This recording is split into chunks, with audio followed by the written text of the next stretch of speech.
যোৰহাটত অনুষ্ঠিত হ'ল ড্ৰাগছ বিৰোধী সজাগতা অনুষ্ঠান। যোৰহাটৰ হোটেল প্ৰিজমত গৌৰী কিৰণ ফাউণ্ডেশ্যনৰ উদ্যোগত অনুষ্ঠিত হয় ড্ৰাগছ বিৰোধী সজাগতা সভাখন। Say no to drugs yes to life শ্লোগানেৰে ৩০ শতাধিক লোকৰ উপস্থিতিৰে সম্পন্ন হয় ড্ৰাগছ বিৰোধী সজাগতা সভাখন। GK ফাউণ্ডেশ্যনৰ উদ্যোগত অনুষ্ঠিত ড্ৰাগছ বিৰোধী সজাগতা সভাখনত মুখ্য অতিথি হিচাপে উপস্থিত থাকে ছত্তীশগড়ৰ ৰাজ্যপাল ৰমেন ডেকা।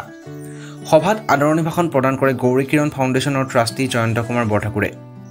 গাম্ভীৰ্যপূৰ্ণ সভাখনত উপস্থিত থাকে যোৰহাট জিলা আয়ুক্ত জয় শিৱানী, যোৰহাটৰ আৰক্ষী অধীক্ষক শ্বেতাংক মিশ্ৰ, যোৰহাট চিকিৎসা মহাবিদ্যালয়ৰ অধ্যাপক ডাক্তৰ কমলা ডেকা, যোৰহাট জিলা ন্যায়াধীশ তথা জিলা ন্যায়িক সেৱা প্ৰাধিকৰণৰ চেয়াৰমেন প্ৰাঞ্জল দাস আৰু উত্তৰ কমলাবাৰী সত্ৰৰ সত্ৰাধিকাৰ জনাৰ্দন দেৱগোস্বামীকে ধৰি বহু গণ্যমান্য লোক।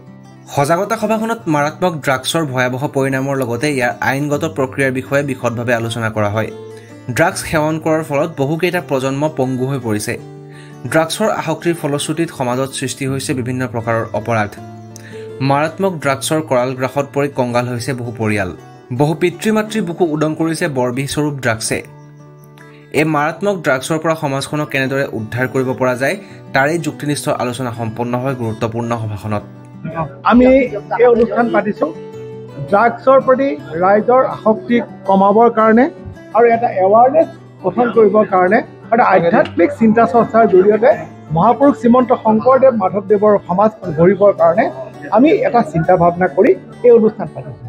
ইয়াত আজি আমাৰ ৰাজ্যপাল মহোদয় আহিছে, আমাৰ সত্ৰাধিকাৰ মহোদয় আহিছে আৰু যোৰহাটৰ বিভিন্ন অনুষ্ঠানৰ বিভিন্ন ব্যক্তিসকল ইয়াত আহিছে, ছাত্ৰ ছাত্ৰীসকলো আহিছে।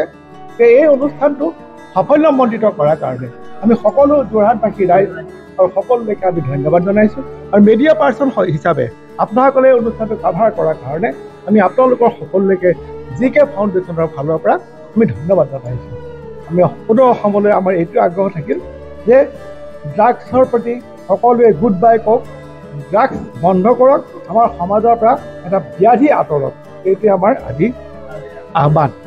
আমি এই ক্ষেত্ৰত চৰকাৰীভাৱে আৰু সামাজিকভাৱে দুয়োটা, অকল চৰকাৰে কৰিলে নহ'ব, চৰকাৰীভাৱেও এইটো ব্যৱস্থা কৰিব লাগিব, কঠোৰ আইন আনিব লাগিব আৰু ইয়াৰ ক্ষেত্ৰত আমি ৰাইজ সচেতন হ'ব লাগিব। মই এটা কথা আপোনালোকক কওঁ, যেনেকৈ কানি ব্ৰিটিছৰ দিনত আমাৰ অসমীয়া সমাজত কানি আছিলে, আমাৰ সমাজে কানিয়াক খেদি খেদি মাৰিছিল। সমাজৰ মানুহবিলাক তেতিয়া এনেকুৱা আছিলে যে কানি খেতি নষ্ট কৰি পেলাইছিল।